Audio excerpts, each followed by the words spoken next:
High dears, welcome to Edcom. Liquidity റേഷ്യോയിലെ രണ്ട് ratio ആണുള്ളത്, current ratio, liquid ratio. Current ratio എന്താണ്, അതിന്റെ പ്രോബ്ലം കഴിഞ്ഞ പാർട്ടിൽ പറഞ്ഞു. ഇനി liquid ratio is also called quick ratio, it's also called acid test ratio and near money ratio. അങ്ങനെ മൂന്ന് പേരിൽ അറിയപ്പെടുന്നത് liquid ratio, acid test and near money ratio എന്നുള്ളത്. സോ ലിക്വിഡ് റേഷ്യോ എന്താണെന്നുള്ളത് മനസ്സിലാക്കാൻ ലിക്വിഡ് റേഷ്യോന്റെ ഇക്വേഷൻ നോക്കിയാൽ മതി. ഇക്വേഷൻ കിട്ടിയാൽ നമുക്ക് സിമ്പിൾ ആണ് അതിന്റെ മീനിങ് പറയാൻ, അതുകൊണ്ട് ഇക്വേഷൻ പഠിച്ചാൽ മതി. Okay, so liquid ratio it is the relationship between liquid asset and current liability. Liquid അസെറ്റും കറന്റ് ലയബിലിറ്റിയും തമ്മിലുള്ള റിലേഷൻസ് കാണിക്കുന്ന ഒരു റേഷ്യോ ആണ് ലിക്വിഡ് റേഷ്യോ എന്ന് പറയുന്നത്. So here it is a measure to the instant debt paying ability of a business enterprise. ഒരു ബിസിനസിന്റെ ഡെപ്റ്റ് പേയിങ് എബിലിറ്റി ചെക്ക് ചെയ്യാൻ വേണ്ടിയിട്ടാണ് ഈ ലിക്വിഡ് റേഷ്യോ തന്നിട്ടുള്ളത്. സോ ഇവിടെ കഴിഞ്ഞ കറന്റ് റേഷ്യോയിൽ നിന്ന് വ്യത്യസ്തമായിട്ട് നമുക്ക് മനസ്സിലായവിടെ ഇവിടെ ലിക്വിഡ് എന്നുള്ളതാണ്, അതായത് കറന്റ് അസെറ്റിന് പകരം ഇവിടെ ലിക്വിഡ് അസെറ്റ് എന്നുള്ളതാണ്. അപ്പോൾ എന്താണ് ഈ കറന്റ് അസെറ്റ്, എന്താണ് ഈ ലിക്വിഡ് അസെറ്റ്, അല്ലെങ്കിൽ എന്താണ് quick asset? Quick asset equal to current asset minus inventory prepaid expense. Current അസെറ്റിൽ നിന്ന് ഇൻവെന്ററിയും പ്രീപെയ്ഡ് എക്സ്പെൻസും ഒഴിവാക്കിയാൽ ബാക്കിയുള്ളതാണ് ക്യുക്ക് അസെറ്റ്. ക്യുക്ക് എന്ന് പറയുമ്പോൾ തന്നെ പെട്ടെന്ന് ക്യാഷ് ആക്കി മാറ്റാൻ അല്ലെങ്കിൽ ക്യാഷ് ആക്കി കൺവേർട്ട് ചെയ്യാൻ പറ്റുന്ന അസെറ്റുകളെയാണ് ക്യുക്ക് അസെറ്റ് അല്ലെങ്കിൽ ലിക്വിഡ് അസെറ്റ് എന്ന് പറയുന്നത്. സോ ഹിയർ ഇൻവെന്ററി ഒന്നും നമുക്ക് പെട്ടെന്ന് ക്യാഷ് ആക്കി മാറ്റാൻ പറ്റൂല, പ്രീപെയ്ഡ് എക്സ്പെൻസ് ഒക്കെ. അപ്പൊ നോർമലി ഇൻവെന്ററി ആണ്, അല്ലെങ്കിൽ ഇത് നമുക്ക് ഇൻവെന്ററി അല്ലെങ്കിൽ സ്റ്റോക്ക് എന്ന് പറയാൻ പറ്റും. Okay, stock. ഇപ്പൊ സ്റ്റോക്കിനെ പെട്ടെന്ന് ക്യാഷ് ആക്കി മാറ്റാൻ പറ്റൂല, അപ്പൊ അതുകൊണ്ട് സ്റ്റോക്ക് എന്നുള്ളത് ഒഴിവാക്കിയാൽ ബാക്കിയുള്ളതാണ് ശരിക്കും എന്ത്, ക്യുക്ക് അസെറ്റ് എന്ന് പറയുന്നത്. ഓക്കെ, അല്ലെങ്കിൽ ലിക്വിഡ് അസെറ്റ് എന്ന് പറയുന്നത്. അതിന് സ്റ്റാൻഡേർഡ് ക്യുക്ക് റേഷ്യോന്റെ സ്റ്റാൻഡേർഡ് എത്രയാണ്? Quick ratio of 1:1 is considered as satisfactory. അതിന്റെ 1:1 ആണ് അതിന്റെ സാറ്റിസ്ഫാക്ടറി ലെവൽ എന്ന് പറയുമ്പോൾ അതിന്റെ സ്റ്റാൻഡേർഡ് ലെവൽ. ഒരു കമ്പനി എത്ര ക്വിക്ക് റേഷ്യോ അല്ലെങ്കിൽ ക്വിക്ക് അസെറ്റ് വെക്കണം, എത്ര ക്വിക്ക് ലയബിലിറ്റി വേണം എന്നുള്ള ആ ഒരു സാറ്റിസ്ഫാക്ടറി ലെവൽ എന്ന് പറയുന്നത് 1:1 ആണ്. അതായത് 1:1 എന്ന് ഉദ്ദേശിക്കുന്നത് 1 എന്നുകൊണ്ട് ഉദ്ദേശിക്കുന്നത് കറന്റ് ക്വിക്ക് അസെറ്റും കറന്റ് ലയബിലിറ്റിയും ആണ് ഇവിടെ ഈ 1 കൊണ്ട് ഉദ്ദേശിക്കുന്നത്. സോ ഒരു കറന്റ് ലയബിലിറ്റി ഉണ്ടെങ്കിൽ ഒരു ക്വിക്ക് അസെറ്റ് ഉണ്ടാവാൻ പാടുള്ളൂ, അല്ലെങ്കിൽ കൂടാൻ പാടില്ല. അപ്പൊ അതാണ് അവിടെ ഉദ്ദേശിക്കുന്നത്. സോ നമുക്ക് അതിന്റെ ഒരു ബേസിക് ആയിട്ടുള്ള പ്രോബ്ലത്തിലേക്ക് വരാം. Calculate quick ratio from the following. താഴെ പറയുന്നതിൽ നിന്ന് ക്വിക്ക് റേഷ്യോ കാൽക്കുലേറ്റ് ചെയ്യാൻ പറഞ്ഞിട്ടുണ്ട്. ഇവിടെ കറന്റ് അസെറ്റും കറന്റ് ലയബിലിറ്റിയും തന്നിട്ടുണ്ട്. ഡെപ്റ്റേഴ്സ് എന്ന് പറയുന്നത് current asset, bills pay, bills receivable, marketable security, stock, prepaid expense, cash. ഇതുവരെ കറന്റ് അസെറ്റുകളാണ്. ഇവിടെ നിന്ന് ഇങ്ങോട്ടുള്ളത് ബാങ്ക് ഓവർ ഡ്രാഫ്റ്റും ക്രെഡിറ്റേഴ്സും ബിൽസ് പേബിൾ ഒക്കെ എന്ന് പറയുന്നത് കറന്റ് ലയബിലിറ്റീസ് ആണ്. സോ ആ കറന്റ് അസെറ്റിൽ നിന്ന് നമുക്ക് ക്വിക്ക് അസെറ്റ് ആണ്. നമ്മളെ ആൻസറിലേക്ക് വരികയാണെങ്കിൽ ക്വിക്ക് റേഷ്യോ കാണാനുള്ള equation quick ratio equal to quick asset divided by current liability ആണ്. അപ്പൊ ഇവിടെ ക്വിക്ക് അസെറ്റ് എന്ന് പറയുന്നത് സ്റ്റോക്കും പ്രീപെയ്ഡ് എക്സ്പെൻസും ഒഴിവാക്കിയ ബാക്കി അസെറ്റുകളാണ് ക്വിക്ക് അസെറ്റ് എന്ന് പറയുന്നത്. അപ്പൊ എങ്ങനെ ഡെപ്റ്റേഴ്സ് 2 lakh, അതേപോലെ 2 lakh plus bills receivable 50,000 plus marketable security 1 lakh plus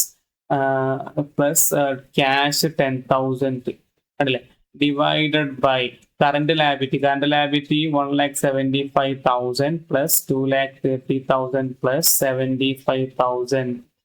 simple ആണല്ലോ. സോ ഇതെല്ലാം കൂടെ കൂട്ടിയാൽ എത്ര എമൗണ്ട് കിട്ടുന്നത്? 3,60,000 ആണ് ക്വിക്ക് അസെറ്റ് കിട്ടുക. 3,60,000 divided by current liability 4,80,000, 4,80,000. So അതിന്റെ ആൻസർ വരെ 0.75 ആണ്. അപ്പോൾ 1 എന്നും കൂടെ നമ്മൾ എക്സ്ട്രാ ചേർത്ത് കൊടുക്കുക. ഓക്കെ, 0.75 നമുക്ക് ആൻസർ കിട്ടും. 1 എന്ന് പറഞ്ഞാൽ നമ്മൾ നേരത്തെ പറഞ്ഞു സാറ്റിസ്ഫാക്ടറി ലെവൽ എന്ന് പറയുന്നത് 1:1 ആണ്. അപ്പോൾ 1:1 ഈ 1ന്റെ ഭാഗത്താണ് ഇവിടെ 0.75 കിട്ടിയിട്ടുള്ളത്. ഈ 1ന്റെ ഭാഗത്താണ് ഈ 1 നമ്മൾ ഇവിടെ എഴുതി കൊടുത്തത്, കറന്റ് ലയബിലിറ്റി ആണ്. സോ ഹിയർ നമ്മൾ ഇതിന്റെ ഇന്റർപ്രിറ്റേഷൻ കൊടുക്കണം. ആൻസർ നമുക്ക് 7.75:1 കിട്ടി. ഇന്റർപ്രിറ്റേഷൻ എങ്ങനെ കൊടുക്കുക?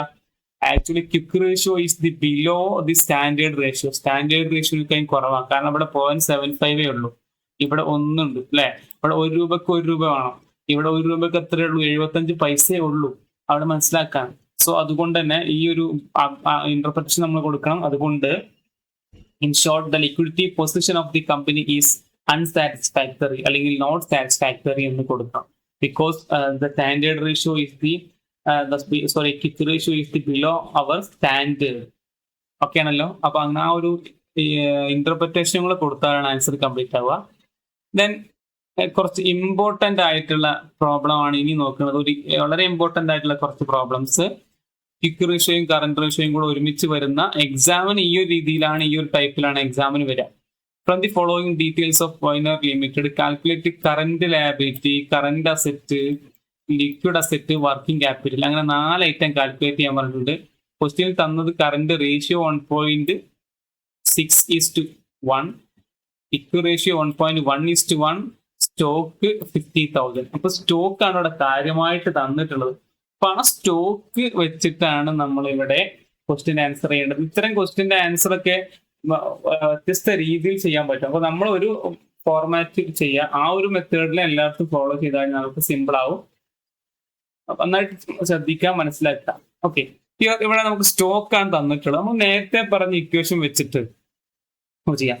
കറന്റ് അസറ്റിൽ നിന്ന് ക്വിക്ക് അസറ്റ് മൈനസ് ചെയ്ത് കഴിഞ്ഞാൽ, നമുക്ക് സ്റ്റോക്ക് കിട്ടും. അതായത് നമ്മൾ തൊട്ട് മുന്നേ പറഞ്ഞു കറന്റ് അസറ്റിൽ നിന്ന് സ്റ്റോക്ക് മൈനസ് ചെയ്താൽ ക്വിക്ക് അസറ്റ് കിട്ടും എന്ന് പറഞ്ഞു. അപ്പൊ അതേപോലെ തന്നെ കറന്റ് അസറ്റിൽ നിന്ന് ക്വിക്ക് അസറ്റ് മൈനസ് ചെയ്താൽ സ്റ്റോക്ക് കിട്ടും. സോ ഹിയർ കറന്റ് അസറ്റ് എന്ന് പറയുന്നത് ഈ 1.6:1 എന്ന് പറയുന്നതിൽ ഈ 1.6 എന്നത് കറന്റ് അസറ്റും 1 എന്ന് പറയുന്നത് കറന്റ് ലയബിലിറ്റി ആണ്. ഇവിടെ 1.1 എന്ന് പറയുന്നത് ക്വിക്ക് അസറ്റിനെ സൂചിപ്പിക്കുന്നതാണ്, ഇവിടെ 1 കറന്റ് ലയബിലിറ്റി സൂചിപ്പിക്കുന്നതാണ്. അത് പ്രത്യേകം മനസ്സിലാക്കുക. അതാണ് ഉദ്ദേശിക്കുന്നത്. ഒരു കറന്റ് ലയബിലിറ്റി ഉണ്ടെങ്കിൽ ഒരു 1.6 current quick asset current asset ഉണ്ടായിരിക്കാം, 1.1 ക്വിക്ക് അസറ്റ് ഉണ്ടായിരിക്കണം. അതാണ് ഉദ്ദേശിക്കുന്നത്. സോ ഹിയർ കറന്റ് അസറ്റ് എന്ന് പറയുന്നത് 1.6 minus quick asset 1.1 equal to stock എത്രയാണ്? 50,000. സ്റ്റോക്ക് 50,000 ക്വസ്റ്റ്യനിലുണ്ട്. സോ ഹിയർ ശ്രദ്ധിക്കേണ്ടത് 1.6 മൈനസ് 1.1, സോ 0.5 ഈക്വൽ ടു 50,000. സോ ഇത് വെച്ചിട്ടാണ് ചെയ്യേണ്ടത്. ഇതിന്റെ അർത്ഥം ഇവിടെ ഈ ക്വസ്റ്റ്യനിൽ 0.5 എന്ന് പറയുന്നത് 50,000 ഈക്വൽ ആണെന്നുള്ളതാണ് പറയുന്നത്. അപ്പൊ ഇവിടെ 0.5 എന്ന് പറഞ്ഞാൽ 50,000 ഈക്വൽ ആണ്. അപ്പൊ 1 എന്ന് പറഞ്ഞാൽ നോർമലിന്റെ ലോജിക് വെച്ചിട്ട് 1 എന്ന് പറഞ്ഞാൽ ഇത്ര ആയിരിക്കും? 1 lakh ആയിരിക്കും. അതാണ് ശ്രദ്ധിക്കേണ്ടത്. അതാണ് അതിന്റെ ഒരു ലോജിക്. ഇവിടെ 0.5 എന്ന് പറഞ്ഞാൽ 50,000 ഈക്വൽ ആണെങ്കിൽ 0.5 എന്ന് പറഞ്ഞാൽ ഹാഫ് ആണല്ലോ. അപ്പൊ 1 എടുക്കുമ്പോൾ എത്ര ആവും? 1 lakh ആവും. സോ ആ ഒരു ലോജിക്ക് വെച്ചിട്ടാണ് നമ്മൾ ഇതിന്റെ ആൻസർ ചെയ്യേണ്ടത്. അപ്പൊ ഈ 1 lakh ആണ് എന്ത് വരുന്നത്? 1 പറയുന്നത് 1 lakh ആണ് എന്ത് ആക്ച്വലി കറന്റ് ലയബിലിറ്റി ആയിട്ട് വരുന്നത് അല്ലെ? 1 അല്ലെങ്കിൽ 1 ഓക്കെ ആണല്ലോ. സോ നമ്മൾ അത് എങ്ങനെയാണ് കൃത്യമായി ചെയ്യാമെന്ന് നോക്കാം. കറന്റ് ഫസ്റ്റ് നമ്മൾ ഫൈൻഡ് ഔട്ട് ചെയ്യാൻ പറയുന്നത് കറന്റ് അസെറ്റ് ആണ്. കറന്റ് അസെറ്റ് ഫൈൻഡ് ഔട്ട് ചെയ്യുന്നു. So current asset find out ചെയ്യുമ്പോൾ 50,000 ഇൻറ്റു 1.6 കറന്റ് അസെറ്റ് കറന്റ് 1.6 ആണ് കറന്റ് അസെറ്റ് അല്ലെ? 1.6 ഡിവൈഡഡ് ബൈ 0.5. ഈ 0.5 കേട്ടോ, ഈ 0.5 നമ്മൾ ഇവിടെ ചെയ്തു. അങ്ങനെ നമുക്ക് എത്ര കിട്ടും എന്നറിയോ? 1,60,000 കറന്റ് അസെറ്റ് കിട്ടും ആൻസർ. ദെൻ ബി പറഞ്ഞിട്ടുണ്ട് കറന്റ് ലയബിലിറ്റി 50,000 ഇൻറ്റു 1 ഒന്നാണ് current liability 0.5 equal to 1 lakh. അത് തന്നെയാണ് നമ്മൾ ഇവിടെ കിട്ടിയത്. ലോജിക്ക് വെച്ച് ചെയ്തപ്പോൾ കിട്ടിയത് തന്നെയാണ്. ഓക്കെ, ദെൻ നമ്മൾ സിയിലേക്ക് വരാം. സി എന്താണ്? സി ക്വിക്ക് അസെറ്റ് അല്ലെ? ക്വിക്ക് അസെറ്റ് ആണ്. ക്വിക്ക് അസെറ്റ് അല്ലെങ്കിൽ liquid asset. Quick asset divide by 50,000 into 1.1 ആണ് അല്ലെ? 1.1 0.5 ഡിവൈഡ് ബൈ 0.5 ഈക്വൽ ടു 1,10,000. ഇനി അതേപോലെ നെക്സ്റ്റ് ക്വിക്ക് അസെറ്റ് കഴിഞ്ഞാൽ പിന്നീട് വർക്കിംഗ് ക്യാപിറ്റൽ ആണ് ചോദിച്ചിട്ടുള്ളത്. സോ വർക്കിംഗ് ക്യാപിറ്റൽ കാണുമ്പോൾ വർക്കിംഗ് ക്യാപിറ്റൽ ഇക്വേഷൻ നോട്ട് ചെയ്യണം. Working capital equal to current asset minus current liability. അതാണ് അതിന്റെ ഇക്വേഷൻ, നോട്ട് ചെയ്യണം അത്. അങ്ങനെയാണെങ്കിൽ കറന്റ് അസെറ്റ് എത്രയാണ്? കറന്റ് അസെറ്റ് നമുക്ക് കിട്ടിയല്ലോ തൊട്ട് മുന്നേ ചെയ്തല്ലോ, 1,60,60,000 മൈനസ് കറന്റ് ലയബിലിറ്റി 1,00,000. സോ നമുക്ക് കറണ്ട് വർക്കിംഗ് ക്യാപിറ്റൽ കിട്ടുന്നത് എത്രയാണ്? 60,000. എല്ലാം ആൻസറും നമുക്ക് കിട്ടി. ഓക്കെ ആണല്ലോ. അപ്പൊ ഈ രീതിയിലാണ് നമ്മൾ അതിന്റെ ആൻസർ ചെയ്യേണ്ടത്. മറ്റൊരു ടൈപ്പിലുള്ള ക്വസ്റ്റ്യൻ നോക്കാം. From the following details find out current asset, current liability, liquid asset, stock ചോദിച്ചിട്ടുണ്ട്. ഹിയർ കറന്റ് റേഷ്യോ തന്നിട്ടുണ്ട് 2.5 ആണ്. Then liquid ratio 1.5, working capital 60,000 എന്ന രീതിയിലാണ് തന്നിട്ടുള്ളത്. ഇവിടെ മനസ്സിലാക്കേണ്ടത് കറന്റ് റേഷ്യോ 2.5 എന്ന് പറയുമ്പോൾ 2.5:1 അല്ല, ലിക്വിഡ് റേഷ്യോ 1.5:1 എന്നുള്ളതൊക്കെ നമ്മൾ ഇങ്ങനെ എക്സ്ട്രാ ചേർത്ത് കൊടുക്കണം. അത് ഐഡിയൽ റേഷ്യോയിൽ പെട്ടതാണ് 1 എന്ന് പറയുന്നത്. വർക്കിംഗ് ക്യാപിറ്റൽ ആണ് ഇവിടെ തന്നിട്ടുള്ളത്. നേരത്തെ സ്റ്റോക്ക് ആയി തന്നില്ല. അപ്പൊ വർക്കിംഗ് ക്യാപിറ്റൽ ഇക്വേഷൻ വെച്ചിട്ടാണ് നമ്മൾ ഇവിടെ ആൻസർ ചെയ്യേണ്ടത്. കാരണം കഴിഞ്ഞ ക്വസ്റ്റ്യനിൽ സ്റ്റോക്ക് തന്നതുകൊണ്ട് നമ്മൾ ആ സ്റ്റോക്കിന്റെ ഇക്വേഷൻ വെച്ചിട്ടാണ് ചെയ്തത്. സോ വർക്കിംഗ് ക്യാപിറ്റലിന്റെ ഇക്വേഷൻ തൊട്ട് മുന്നേ പറഞ്ഞു. സൊല്യൂഷനിലേക്ക് വന്നു കഴിഞ്ഞാൽ working capital equal to current asset minus current liability. So current asset എത്രയാണ്? Current asset 2.5 minus current liability എത്രയാണ്? കറന്റ് ലയബിലിറ്റി 1 ആണ് അല്ലെ, ഈ 1 അല്ലെ, ഇതാണ് current liability minus 1 equal to അതാണ് വർക്കിംഗ് ക്യാപിറ്റൽ. വർക്കിംഗ് ക്യാപിറ്റൽ എത്ര? 60,000. That means 2.5 minus 1, അതായത് 1.5 ഈക്വൽ ടു 60,000. അതായത് നമ്മൾ നേരത്തെ പറഞ്ഞ പോലെ തന്നെ ഈ 60,000 എന്ന് പറയുന്നത് 1.5 ഈക്വൽ ആണ്. ഓക്കെ, 1.5 എന്ന് പറയുമ്പോൾ 60,000 ആണ് ഇവിടെ ഉദ്ദേശിക്കുന്നത്. സോ നമ്മൾ നേരത്തെ പറഞ്ഞ പോലെ തന്നെ ഓരോന്നും കണ്ടെത്തുക. ഫൈൻഡ് ഔട്ട് ചെയ്യുക. Current asset first find out ചെയ്യുക. Current asset A, current asset equal to 60,000 into 2.5 ആണ് കറന്റ് അസറ്റ് ക്വസ്റ്റ്യൻ തന്നത്. 2.5 ഇൻറ്റു 1.5, 2.5 ഡിവൈഡ് ബൈ 1.5 എത്ര കിട്ടും? 1 lakh ആണ് അതിന്റെ ആൻസർ കിട്ടുക. ദെൻ ബി കറന്റ് ലയബിലിറ്റിയിലേക്ക് വന്നാൽ 60,000 ഇൻറ്റു 1 അല്ലെ, കറന്റ് ലയബിലിറ്റി 1 ആണ്. നമ്മൾ ഫൈൻഡ് ഔട്ട് ചെയ്തതാണ്. അത് ക്വസ്റ്റ്യനിൽ ഇല്ല, പക്ഷെ നമ്മളത് മനസ്സിലാക്കണം. ഐഡിയൽ സ്റ്റാൻഡേർഡ് റേഷ്യോ എന്ന് അത് മനസ്സിലാക്കണം. 1 ഡിവൈഡ് ബൈ 1.5. സോ അതിന്റെ ആൻസർ നമുക്ക് 40,000 കറന്റ് ലയബിലിറ്റി കിട്ടിയിട്ടുണ്ട്. ദെൻ അത് കഴിഞ്ഞാൽ പിന്നീട് വരുന്നത് ലിക്വിഡ് അസറ്റ് ആണ്. സോ സിയിലേക്ക് വരികയാണെങ്കിൽ ലിക്വിഡ് അസറ്റ് അല്ലെങ്കിൽ ക്വിക്ക് അസറ്റ് അത് എത്ര വരും?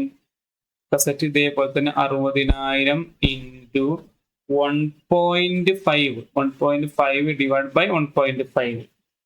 സോ അതിന്റെ ആൻസർ 60,000 ആണ് ആൻസർ വരിക. പ്രശ്നമില്ല. ദെൻ നമുക്ക് ലാസ്റ്റിലേക്ക് വന്നു കഴിഞ്ഞാൽ നാലാമത്തത് ഏതാണ്? സ്റ്റോക്ക് ആണ്. ഡി സ്റ്റോക്ക് ഫൈൻഡ് ഔട്ട് ചെയ്യാനാണ് പറഞ്ഞിട്ടുള്ളത്. സോ സ്റ്റോക്ക് ഫൈൻഡ് ഔട്ട് ചെയ്യാൻ നമ്മൾ നേരത്തെ കണ്ട ഫസ്റ്റ് പറഞ്ഞ കഴിഞ്ഞ ക്വസ്റ്റ്യനിൽ പറഞ്ഞ ഇക്വേഷൻ വെക്കാം. എങ്ങനെ വെക്കാം?